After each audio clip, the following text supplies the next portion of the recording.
All right. Um, Phil, it's so great to have you on Superbio Scientist Spotlight. Just to kick things off, could you tell the Superbio community about yourself? Yeah, thanks so much for having me. Very excited to do this. Yeah, happy to talk a bit more about my background. I'm a traditional life scientist at heart, did kind of molecular biology, genetics, in Oxford quite a while ago now. And then moved into genomics and deep learning applied to kind of transcriptomic data and these sorts of things for kind of new gene discovery in the human genome, which is what I worked on for a while. I really enjoyed teaching, so I ended up teaching bioinformatics in Oxford for a while, and that's something I still, when I get a chance, like giving a guest lecture, stuff like that, I still enjoy doing quite a lot. Um, Worked a bit in AI and drug discovery, in drug discovery and drug target discovery for a while. And then got bored very quickly by all the compliance in pharma, to be to be completely transparent. That's kind of what made me move away a little bit from the pharma industry for a while. And then two of my friends from uni, Ollie and Glenn, that they are the founders of Basecamp Research. They founded this company in 2020, told me about it, and they wanted people with bioinformatics skills to join, which they didn't really cover. And so I joined from basically day one, and I was so excited by what we're doing that for me it was really not a big question whether I want to do this. And so I've been building this on the bioinformatics side, the deep learning side, knowledge graphs, and how we build products, and I can talk about Basecamp in a minute. But yeah, that's been kind of my journey, and very kind of, I guess I'm a generalist in many ways. So I've covered lots of different areas rather than doing one thing for decades. But yeah, that's kind of me in a nutshell. Which came first for you? Was it, I mean, you said you're a life scientist at heart. So did the love of life sciences or the computational sciences came first for you? Definitely the life sciences. Definitely life sciences. Me, Okay, that's where it started. I've always loved genetics, especially genetics and epigenetics, to be fair. gotcha. That's what excites me. That's what drives me. And I think nowadays, being proficient in this field and making an impact in this field without computational and deep learning approaches, you're losing out on a lot. So that, for me, the computational part is almost more of a means to an end rather than me being a computer scientist at heart or anything like that. I think it's necessary, it's exciting, and we can build a lot of amazing things, but I very much have the biological question in mind with that, and that's what kind of drives me, I would say. I couldn't agree more. I mean, we I started a company just to be able to do that, right? Just make the computational means ends. But just going back to your Oxford times, I saw that you're the co-founder of Oxford iGEM team. Um, wow, great. Could you tell us about what iGEM is and your founding journey? Yeah, iGEM is a competition. I think it started in Boston 2 decades ago, maybe by now, quite a while ago. Basically thinking about synthetic biology, how you can design, engineer cells, bacteria, genes, DNA, and so on for useful applications, whether it's coming up with a new PCR method or thinking about, how can I engineer bacteria X, Y, and Z to degrade a toxic chemical? Or I mean, there's millions of amazing ideas people have come up with that. It's too hard to count or list, and amazing projects. There's a lot of amazing sponsorship happening, and so some companies have spun out of iGEM, and it's a pretty big community. The way I got into it was actually during the summer holidays. I'm from Germany, so I was studying in Oxford, but in the summer I went back to my home in Germany, and actually had a few friends that were studying biology in Munich and Heidelberg, where iGEM was pretty huge, especially in Heidelberg, and they won many years in a row. And they were saying, Phil, you're going to Oxford. Why is no one in Oxford doing iGEM? It's meant to be a good university. Why is no one doing it there? And then I looked at the biochem department and the biology department, and yeah, no one was doing it. No one had tried it. And I was like, Jesus Christ, Oxford should really be a part of that. And so Glenn, who is actually the co-founder of Basecamp Research, and Ollie, they joined me. We kind of started this together, and so that's how we entered this competition. We got some funding from the university and so on, and I think it's still going at Oxford. I think Oxford still has an iGEM team, and so it was a great dry run to starting a company together, actually, where the stakes were a lot lower, which is a good thing to test, and it was great fun. Yeah. So that was like the rehearsal that led you to No the way. Basecamp Yeah. Research. It sounds like, yeah. And you seem to be in the office, are you, with of Basecamp Research? I'm curious, what's the like day-to-day life like in this really cool startup that's Basecamp Research?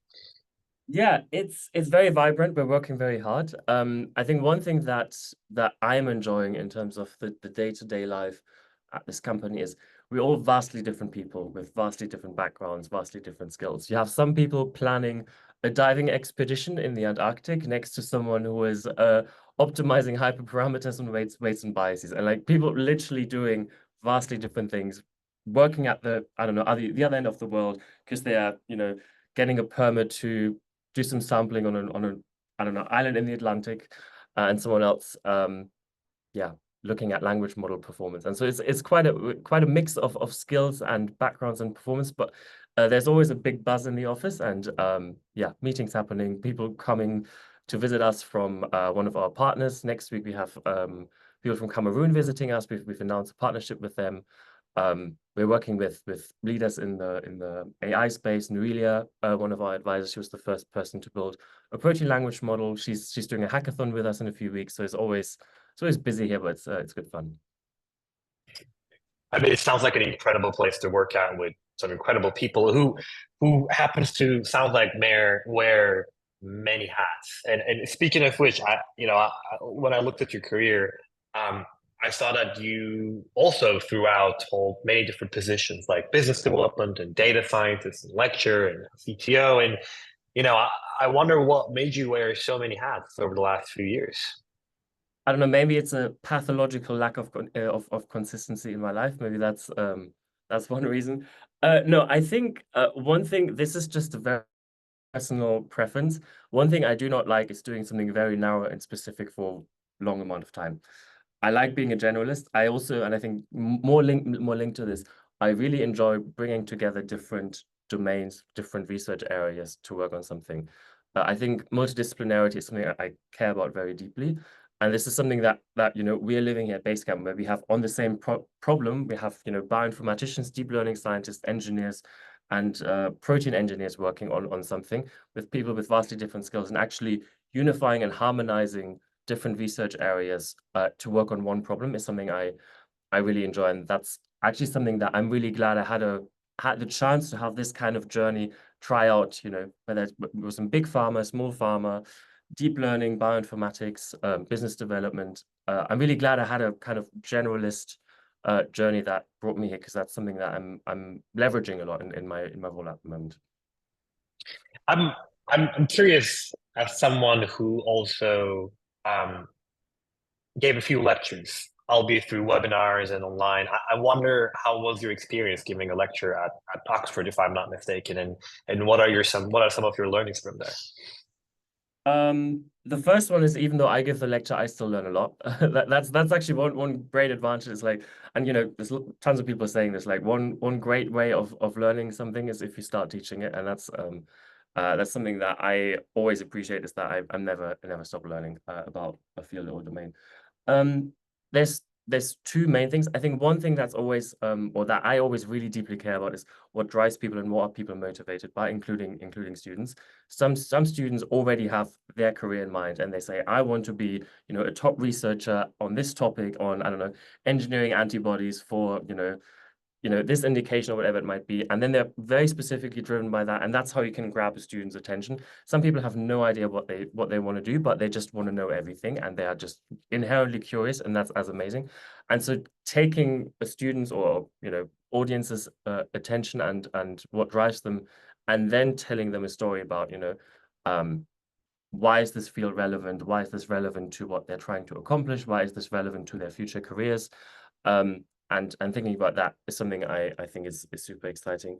And then the last thing I think that I really care about, especially in this kind of AI and biospace, something that I'm noticing, or I'm seeing a lot with people applying or people in lectures and so on, is one thing I'm always pushing students on is, what is the problem that you're trying to solve? Because a lot of people, they will come up to you and say, I don't care what it is. I want to do diffusion models, right? And like that's amazing. It's great that you care about this, and it's great you have amazing skills on this. But I think that the thing that I always challenge, whether it's in my team or applicants or anyone on, is what you're trying to solve, and then work backwards. How are you going to solve it, right? Because for certain problems, maybe a diffusion model is not the best idea, right? And so that's something that I see in this space a lot, and that's something that's always worth discussing, not just the how, but also what for, and how are these two links linked with each other. It sounds like you were born to build and deploy products and get it into the hands of people. And I'll throw it back to you now. You know, I saw that about 6 months ago, your team has published Basefold. I wonder, what does Basefold solve? What does it do? And you know, what's the story behind it? Yeah, it's basically we came into this basically thinking, okay, we have this amazing data set, and there's internal work that we're doing where we're building our own architectures and models from scratch, and those we're not making public. But there's some that we feel like, okay, we can very easily display the advantage that's in our data by just revealing this through a model that everyone knows about, which was AlphaFold 2 at the time, right? And so everyone will have heard of it. And AlphaFold 2, obviously, amazing performance in the CASP15 competition, but not, 100% accuracy at everything, right? And so there was room to grow even for AlphaFold 2. And so one thing that we saw was, well, there was actually a super, super easy way for us to improve the performance. That was literally just supplementing the MSAs in AlphaFold with our sequences. And we have, billions of never seen before protein sequences that are vastly different from what's in public data, and they're very, very diverse because they literally come from the Antarctic and volcanic islands and so on. And so a rich and deep MSA does make a big difference in AlphaFold. And so basically, by us supplementing our sequences, in some cases we can be up to 6 times more accurate for some of the targets in CASP15. Some of them, it didn't make a big difference because a lot of the sequences, let's say, were already present in public databases, and in some cases it made a huge difference. And so it was actually a very easy way for us to display our data advantage without, let's say, making public a model that we've been building or working on internally. And so that's pretty straightforward, and very, very nice way for us to reveal the advantage that's in our data strategy. Gotcha. I mean, it sounds like, you're centered around data. There's a ton of really cool work going around in Basecamp, and it's a little harder for me to wrap my head around where exactly it's going. So where do you see Basecamp Research going? I'm wondering, what's your wildest vision for the company? I guess there's a technological vision, and there's a kind of larger business impact vision. They are kind of intertwined, but I can kind of talk about both of them in two separate ways. The vision that we've always had for Basecamp, and that we're doubling and tripling down on in the future, is basically to build a digital twin of life on Earth. That sounds very grandiose, but there's 10 to the power of 26 species on our planet, which is insane to imagine that number. That's not number of organisms, that's just species, right? The vast majority of that we haven't discovered. We've sequenced maybe a few tens of millions, hundreds of millions of organisms. And so the comparison I always make with respect to what we know versus what we don't know about life on Earth is, we know about 5 drops of water compared to the Atlantic Ocean. The Atlantic Ocean being, that's what we don't know about life on Earth. And so even before you think about doing AI, the opportunity cost of not knowing more about life on Earth, whether it's novel gene editing systems, enzymes, new even studying parasites or whatever that might be, right? Like there's just so much that we don't know, and that's something from a sheer opportunity cost for the life science industry. I think it's just huge. The other part, obviously, is that vast numbers of all of our discoveries are based on model organisms, those things that grow in a petri dish or whatever. Doesn't mean it's the best way to study biology or give us accurate or representative knowledge about how biology works. And so that's why we're really, really keen to literally go to the ends of the world, undiscovered places, rainforests, work with the most biodiverse countries on Earth to get a much, much more representative view of life on Earth, of biodiversity, and contextualize this with hundreds of chemical measurements and so on. And then on top of that, obviously, is what we're doing in deep learning. We've done model architectures that already exist and just supplement our data and see, okay, the performance goes up. I think what we're pivoting on towards next is how can we build categorically different deep learning model architectures, and that will include things like thinking about long context, multimodality, and a level of reasoning ability about all of this novel biology that we have in our data, for which we're working with folks at NVIDIA and other companies to really think about, okay, what is it that we can do next that's not just leveraging our data advantage by saying, oh, we have 50% more data and it's going to improve performance. We can do that very easily, but really building something that's categorically different, and that's exciting. I think linked to that, that's the kind of more BD side of what we're aiming to do, is everything that the biotech industry builds is relying on our knowledge of life on Earth. But one of the things that's always happened is when when knowledge that's being derived from biodiversity stakeholders, like, I don't know, a plant sequence in Costa Rica that's on NCBI or whatever, benefits that may be derived from that knowledge, they're not always going back, or actually then they're almost never going back, right, to the stakeholders that originated this biodiversity. And so we're really trying to build a new economic model with us in the middle, where if something of value is being built in the life science industry, let's say because someone has licensed a sequence from us, we're giving royalties back to the stakeholders that have originated that data. And actually, from the financial year 2023, we are already given back royalties from our revenue to 23 countries. And so that's something that we just want to keep increasing and pushing further, to an extent where basically the global south is just being incentivized to not chop up their rainforests and have, like, I don't know, like wheat or soy growing or whatever they want to do, and actually, have value their biodiversity, because it's economically, it makes so much sense to do that, because that's what can underlie all the developments in the life science industry. And that's something that we care about, being in the middle. And in a way, that's totally consent-based, right? Because right now, sequences from Brazil or Costa Rica make it into NCBI without them knowing. It's being used in life science research. Something of value is being derived, but none of that is going back to these places. And so that's something that we care about. And also the question of consent in the era of AI. And you know about the New York Times suing OpenAI because they're just scraping data. And so I think for us to be able to train large language models, where every single data point we can trace back to someone giving us consent and benefit sharing, is also, in terms of the long arc of what is happening in deep learning and AI, for us to have taken care of that from day zero. I think we're really excited about just doing more of that going forward. First, it's so fun to listen to someone so passionate about what they do, and benefit sharing and giving back to the community is something that we can all get behind. I really love that idea. It's the idea that we have for Superbio as well, right? All these really talented developers are publishing models, but is it being used? Is it getting out there? So we want to be able to incentivize researchers, and wanting to be able to incentivize countries to be able to have a say, have a consent on what is being published and where.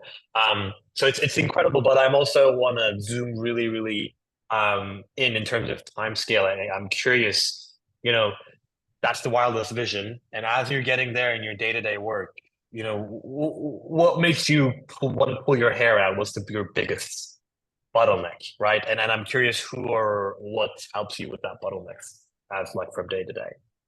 That's a good question. Maybe I can talk about who helps me or whatever. Basically, I'm so happy by the team I have. They are incredible. I'm literally every morning I'm just being grateful for what an amazing bunch of people I have the privilege of working with. So that's actually what drives everything that we're doing, and what I see as my role, making sure they can do the best work and making sure I can give them resources and contacts and connections so that they can work and do their best work. In terms of bottlenecks for me personally, GPU used to be an issue, not that much anymore. That maybe was an issue a while ago. I think bottlenecks for me, I try to not get too much slowed down by admin and bureaucracy, and try and just and avoid if I can. That's maybe the main thing, and just be fast with whatever I can do. So I try not think about bottlenecks and rather circumvent circumvent and ignore as much as I can on that side.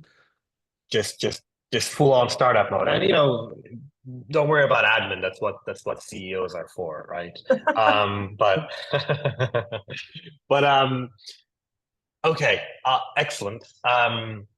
I want to just switch gears and I want to talk a bit about your musings about the future of the bio AI field. And I'm curious if there is any inflection point that you're looking forward to in the next 5 or 10 years that you are looking to see in the bio AI field.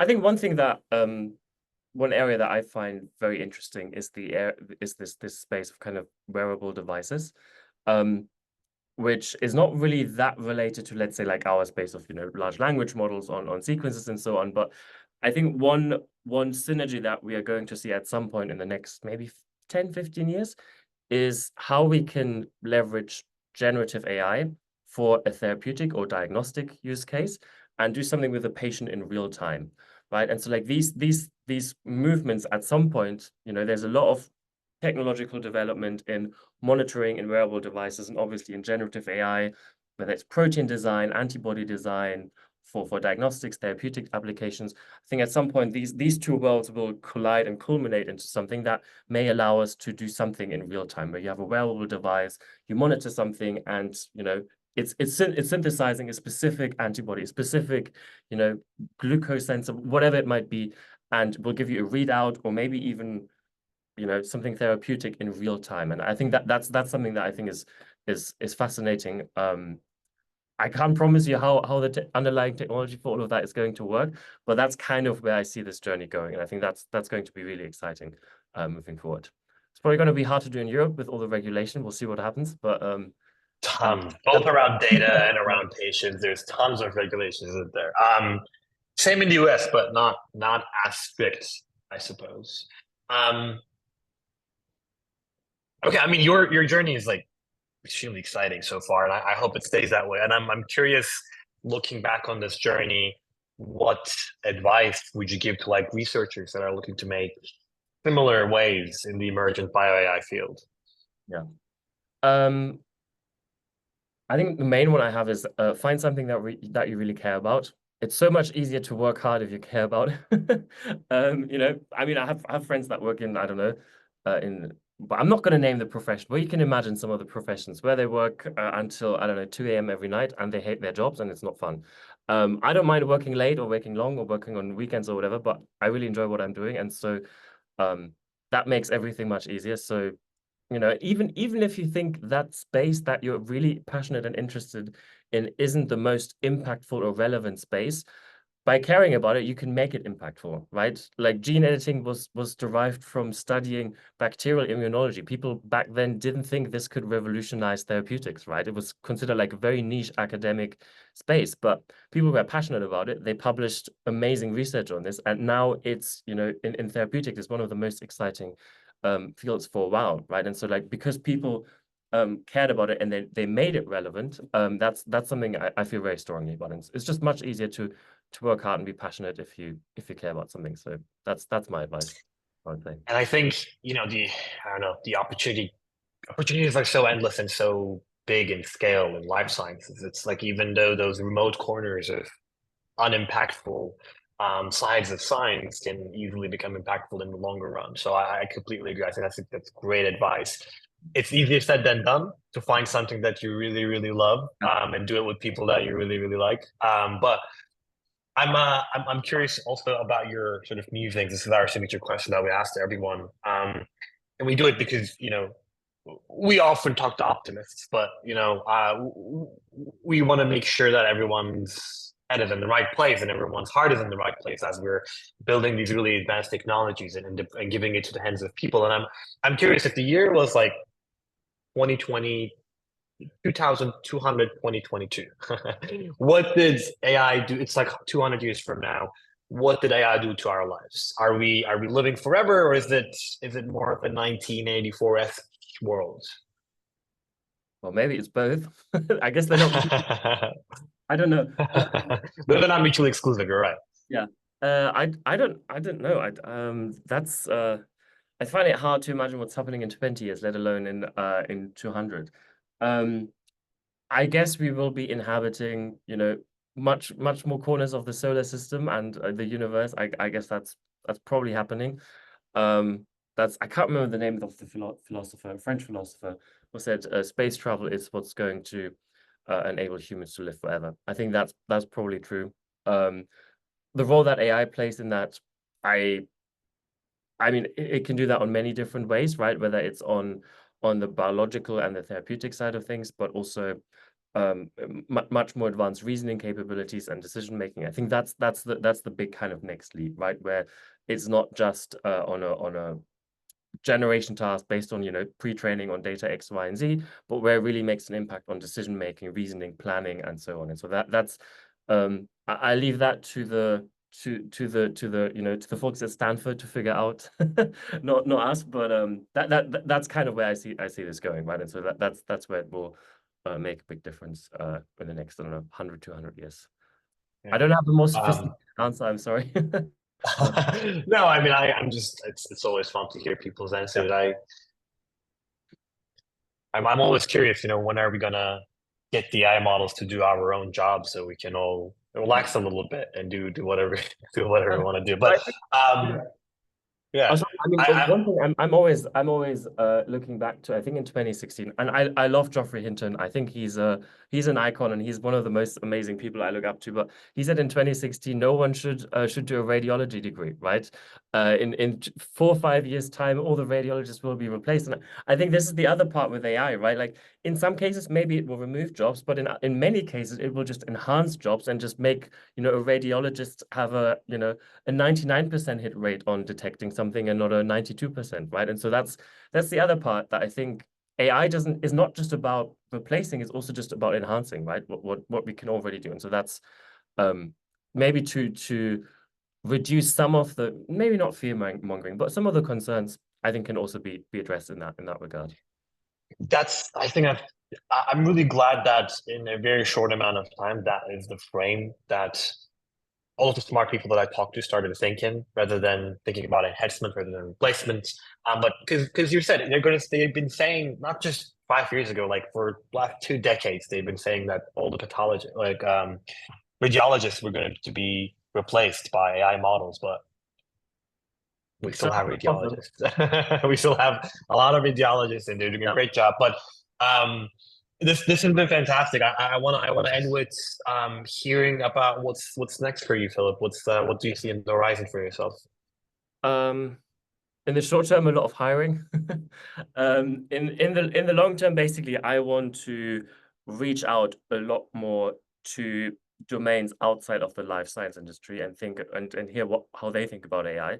They're not all using language models or diffusion models. There's a lot more technology out there that in other domains are state of the art, and be a lot more inventive about what our domain can learn from other domains and actually transfer that to problems in the life science. So that's something I'm passionate and very excited about. And there's a lot in logistics and the aviation industry, actually, that I think is quite cool.